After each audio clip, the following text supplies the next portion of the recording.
എല്ലാവർക്കും നമ്മുടെ പുതിയ വീഡിയോയിലേക്ക് സ്വാഗതം. ഒരു വിഷു സ്പെഷ്യൽ വിഭവമാണ് ഇന്നത്തെ നമ്മുടെ റെസിപ്പി. ഒരു സദ്യ സൈഡ് ഡിഷായ കൂട്ടുകറിയാണ് ഇന്ന് നമ്മൾ തയ്യാറാക്കുന്നത്. മലബാർ രീതിയിലുള്ള നല്ലൊരു കൂട്ടുകറിയുടെ റെസിപ്പി മുന്നേ അപ്ലോഡ് ചെയ്തിട്ടുണ്ട്. ഇന്ന് നമുക്ക് ട്രഡീഷണൽ രീതിയിൽ നല്ലൊരു സദ്യ സ്റ്റൈൽ കൂട്ടുകറി എങ്ങനെ തയ്യാറാക്കാമെന്ന് കാണാം. കടല ചേർത്തിട്ടാണ് നമ്മൾ ഈ കൂട്ടുകറി തയ്യാറാക്കുന്നത്. അതിനായിട്ട് അരക്കപ്പ് കടല 5 മണിക്കൂർ വെള്ളത്തിലൊന്ന് കുതിർത്തെടുത്ത് റെഡിയാക്കി വെച്ചിട്ടുണ്ട്. ഇനി നമുക്കിതൊന്ന് വേവിച്ചെടുക്കാം. അതിനായിട്ട് ഇതിലേക്ക് ഒരു 1/4 ടീസ്പൂൺ ഉപ്പും 2 നുള്ളു മഞ്ഞൾപ്പൊടിയും 1/4 ടീസ്പൂൺ മുളക് പൊടിയും കൂടി ചേർക്കാം. ഒപ്പം തന്നെ നമുക്കിതിലേക്ക് ഇതൊന്ന് വെന്ത് കിട്ടാൻ ആവശ്യമായ ഒരു ഗ്ലാസ് വെള്ളം കൂടി ഒഴിക്കാം. ഇനി നമുക്കിതെല്ലാം കുക്കറിലിട്ട് ഒരു മീഡിയം തീയിൽ 4-5 വിസിലടിച്ച് കടലയെല്ലാം നന്നായിട്ടൊന്ന് സോഫ്റ്റായി വേവിച്ചെടുത്ത് മാറ്റി വയ്ക്കാം. കടലയൊന്ന് വേവിച്ച് മാറ്റി വെച്ച ശേഷം നമുക്ക് കൂട്ടുകറിക്ക് വേണ്ട പച്ചക്കറികളൊന്ന് വേവിച്ചെടുക്കാം. അതിനായിട്ട് ചൂടുകട്ടിയുള്ളൊരു പാത്രം എടുത്തിട്ട് ഇതിലേക്ക് നമുക്ക് 1 കപ്പ് അളവിൽ ചെറുതായി അരിഞ്ഞ ചേന ഇട്ട് കൊടുക്കാം. ഒപ്പം തന്നെ 1 കപ്പ് അളവിൽ ചെറുതായി അരിഞ്ഞ പച്ചക്കായും കൂടി ചേർക്കുന്നുണ്ട്. വെള്ളരിക്കയോ കുമ്പളങ്ങയോ ക്യാരറ്റോ പോലുള്ള നമുക്ക് ഇഷ്ടമുള്ള ഏത് പച്ചക്കറികളും ഇതിനോടൊപ്പം ചേർക്കാവുന്നതാണ്. ഇനി ഇതിലേക്ക് നമുക്ക് 1/2 ടീസ്പൂൺ ഉപ്പും 1/2 ടീസ്പൂൺ എരിവുള്ള മുളക് പൊടിയും 1/4 ടീസ്പൂൺ മഞ്ഞൾപ്പൊടിയും കൂടി ചേർക്കാം. ഇതിനോടൊപ്പം തന്നെ ഇതെല്ലാം ഒന്ന് വെന്ത് കിട്ടാൻ ആവശ്യമായ ഒരു ഗ്ലാസ് വെള്ളം കൂടി ഒഴിച്ചിട്ട് എല്ലാം കൂടി നന്നായിട്ട് ഇളക്കി യോജിപ്പിച്ചെടുക്കാം. ഇതുവരെ നമ്മൾ സ്റ്റവ് ഓൺ ചെയ്തിട്ടില്ല. ഇതുപോലെ നന്നായിട്ട് ഇളക്കി യോജിപ്പിച്ചെടുത്ത ശേഷം സ്റ്റവ് ഓൺ ചെയ്ത് തീയൊന്ന് കൂട്ടി വെച്ച് നമുക്കൊന്ന് തിളപ്പിച്ചെടുക്കാം.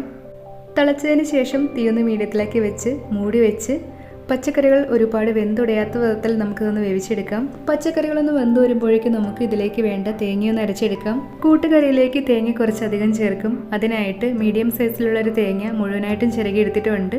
2 തരത്തിലാണ് നമ്മൾ ഇതിലേക്ക് തേങ്ങ ചേർക്കുന്നത്. തേങ്ങയുടെ 4 ഭാഗം ഇതുപോലെ അരച്ചും ബാക്കി വറുത്തുമാണ് ചേർക്കുന്നത്.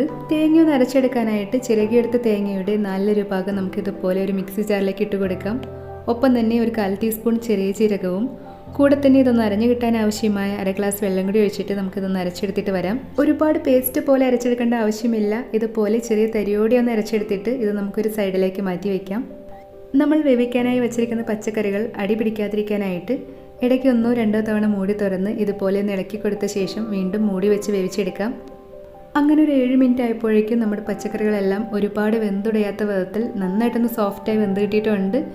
ഇനി നമുക്കിത് ഇതുപോലെ നന്നായിട്ടൊന്ന് ഇളക്കി കൊടുത്ത ശേഷം നമ്മൾ കുക്കറിൽ വേവിച്ച് മാറ്റി വെച്ചിരിക്കുന്ന കടല വേവിച്ച് വെള്ളത്തോടൊപ്പം ഇതിലേക്ക് ചേർക്കാം. കടല ചേർത്തിട്ട് പച്ചക്കറികളിലേക്ക് നന്നായിട്ട് ഇളക്കി യോജിപ്പിച്ചെടുക്കാം. പച്ചക്കറികളും കടലയും നന്നായിട്ട് ഇളക്കി യോജിപ്പിച്ചെടുത്ത ശേഷം ഇതിൽ അധികമുള്ള വെള്ളമെല്ലാം ഒന്ന് വറ്റി മസാലയെല്ലാം കടലയിലേക്ക് കൂടി ഒന്ന് പിടിച്ചു കിട്ടാനായിട്ട് 1-2 മിനിറ്റ് നമുക്കിത് തുറന്ന് വെച്ച് തന്നെ ഒന്ന് വേവിച്ചെടുക്കാം. അങ്ങനെ ഇതിലെ അധികമുള്ള വെള്ളമെല്ലാം ഒന്ന് വറ്റി കടലയും മസാലയും കൂടി നന്നായിട്ടൊന്ന് യോജിച്ച് കിട്ടിക്കഴിഞ്ഞാൽ ഇനി ഇതിലേക്ക് നമുക്ക് നമ്മൾ മിക്സി ജാറിൽ അരച്ച് മാറ്റി വെച്ചിരിക്കുന്ന തേങ്ങ ചേർക്കാം. തേങ്ങ ചേർത്തിട്ട് ഒരു മീഡിയം തീയിൽ വെച്ച് എല്ലാം കൂടി നന്നായിട്ടൊന്ന് ഇളക്കി യോജിപ്പിച്ചെടുക്കാം. തേങ്ങ ഇതുപോലെ നന്നായിട്ടൊന്ന് യോജിപ്പിച്ചെടുത്ത് തേങ്ങയുടെ പച്ചച്ചുവല ഒന്ന് മാറിയതിന് ശേഷം ഇതിലേക്ക് നമുക്ക് 2 ടേബിൾ സ്പൂൺ അളവിൽ ശർക്കര പാനി ചേർക്കാം. ശർക്കരയുടെ പൊടിയാണ് ചേർക്കുന്നതെങ്കിൽ 1 ടേബിൾ സ്പൂൺ പൊടിച്ചെടുത്ത ശർക്കര ചേർത്താൽ മതി. സാധാരണ സദ്യ സ്റ്റൈൽ കൂട്ടുകറിയിൽ ഇതുപോലെ ശർക്കര ചേർക്കാറുണ്ട്. ശർക്കര ചേർത്തിട്ടുള്ള കറിയുടെ ചെറിയൊരു മധുരം ഇഷ്ടമില്ലാത്തവർക്ക് ശർക്കര ഒഴിവാക്കാവുന്നതാണ്. ശർക്കര പാനി ചേർത്ത് നന്നായിട്ട് ഇളക്കി യോജിപ്പിച്ചെടുത്ത് കഴിഞ്ഞാൽ ഇനി നമുക്ക് തീ ഓഫ് ചെയ്യാം. ഈ പാത്രത്തിൻ്റെ ചൂടിലിരുന്ന് കറി കൂടുതൽ ഡ്രൈ ആവാതിരിക്കാനായിട്ട് ഇത് നമുക്ക് മറ്റൊരു പാത്രത്തിലേക്ക് മാറ്റി വയ്ക്കാം. കൂട്ടുകറി തയ്യാറാക്കുമ്പോൾ പ്രധാനമായും ശ്രദ്ധിക്കാനുള്ളത് തേങ്ങ വറുക്കുമ്പോഴാണ്. തേങ്ങ വറുക്കാനായിട്ട് ചൂട് കട്ടിയുള്ള ഒരു പാത്രം സ്റ്റവിൽ വെച്ച ശേഷം ഇതിലേക്ക് നമുക്ക് 3 ടേബിൾ സ്പൂൺ അളവിൽ വെളിച്ചെണ്ണ ഒഴിക്കാം. വെളിച്ചെണ്ണ നന്നായിട്ടൊന്ന് ചൂടായതിനു ശേഷം ഇതിലേക്ക് നമുക്ക് 1/2 ടീസ്പൂൺ കടുകിട്ടൊന്ന് പൊട്ടിച്ചെടുക്കാം. കടുകെല്ലാം ഒന്ന് പൊട്ടി വന്നതിന് ശേഷം ഇതിലേക്ക് നമുക്ക് 1 ടീസ്പൂൺ ഉഴുന്ന് പരിപ്പ് ചേർത്തിട്ട് ഉഴുന്ന് പരിപ്പിൻ്റെ കളർ ഒരു ലൈറ്റ് ബ്രൗൺ നിറമായി കിട്ടും വരെ ഒന്ന് വറുത്തെടുക്കാം. ഉഴുന്ന് പരിപ്പിൻ്റെ കളറൊന്ന് മാറിയതിന് ശേഷം ഇതിലേക്ക് നമുക്ക് 3 വറ്റൽമുളകും ഒപ്പം തന്നെ കുറച്ച് കറിവേപ്പിലയും കൂടി ചേർത്തൊന്ന് വഴറ്റിയെടുക്കാം. ഇനി നമുക്കിതിലേക്ക് നമ്മൾ ചിരകിയെടുത്ത തേങ്ങയുടെ ബാക്കിയുള്ള 1/4 ഭാഗം ചേർക്കാം. തേങ്ങ പെട്ടെന്ന് തന്നെ ഒന്ന് വറുത്ത് കിട്ടാനായിട്ട് ചിരകിയതിന് ശേഷം മിക്സി ജാറിലിട്ടൊന്ന് കറക്കി കൂടി എടുത്തിട്ടുണ്ട്. ഇനി നമുക്ക് ഈ തേങ്ങയൊന്ന് വറുത്തെടുക്കാം. തീ കൂട്ടി വെച്ച് പെട്ടെന്ന് തന്നെ വറുത്തെടുത്താൽ കറിക്ക് സ്വാദ് ഉണ്ടാവുകയില്ല. ഒരു മീഡിയം തീയിൽ വെച്ച് കുറച്ചധികം സമയം എടുത്ത് നമുക്ക് ഈ തേങ്ങയൊന്ന് വറുത്തെടുക്കാം. തേങ്ങ കരിഞ്ഞു പോയാൽ കറിക്ക് സ്വാദ് നഷ്ടപ്പെടും. അതുകൊണ്ട് കരിഞ്ഞു പോകാതിരിക്കാനായിട്ട് കൈ എടുക്കാതെ തന്നെ നമുക്കിത് ഇതുപോലെ ഇളക്കി കൊടുത്തുകൊണ്ടിരിക്കാം.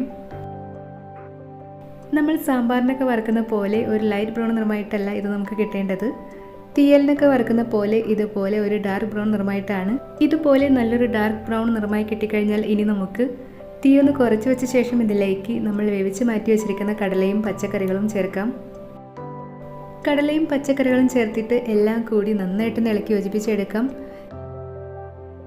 തേങ്ങക്കറിയിൽ എല്ലായിടത്തും ഒരേപോലെ ആകുന്ന വിധത്തിൽ നന്നായിട്ട് ഇളക്കി യോജിപ്പിച്ചെടുക്കാം. ഈ സമയം നമുക്കിതിൻ്റെ ഉപ്പ് നോക്കിയിട്ട് കുറവുണ്ടെങ്കിൽ ചേർത്ത് കൊടുക്കാം. എല്ലാം ഇതുപോലെ നന്നായിട്ട് ഇളക്കി യോജിപ്പിച്ചെടുത്ത് കഴിഞ്ഞാൽ ഇനി ഇതിലേക്ക് നമുക്ക് 1 ടീസ്പൂൺ കുരുമുളക് പൊടി കൂടി ചേർക്കാം. കുരുമുളക് പൊടി എരിവ് നോക്കിയിട്ട് നമ്മുടെ എരിവിന് ആവശ്യത്തിന് മാത്രം ചേർത്താൽ മതി. കുരുമുളക് പൊടി ചേർത്ത് നന്നായിട്ട് ഇളക്കി യോജിപ്പിച്ചെടുത്ത് കഴിഞ്ഞാൽ ഇനി നമുക്ക് തീ ഓഫ് ചെയ്യാം. അങ്ങനെ നമ്മുടെ സദ്യ സ്റ്റൈൽ കൂട്ടുകറി ഇവിടെ റെഡി ആയിട്ടുണ്ട്. ഇന്നത്തെ നമ്മുടെ ഈ ഒരു കൂട്ടുകറിയുടെ റെസിപ്പി എല്ലാവർക്കും ഇഷ്ടമായെന്ന് കരുതുന്നു. ഇഷ്ടമായെങ്കിൽ വീഡിയോ ലൈക്ക് ചെയ്യാനും നിങ്ങളുടെ അഭിപ്രായ നിർദ്ദേശങ്ങളും കമൻറ്റ് ചെയ്യാനും ഇതുപോലുള്ള കൂടുതൽ റെസിപ്പികൾക്കായി ചാനൽ സബ്സ്ക്രൈബ് ചെയ്യാനും മറക്കല്ലേ. മറ്റ് റെസിപ്പിയുമായിട്ട് ഉടനെ കാണാം. താങ്ക്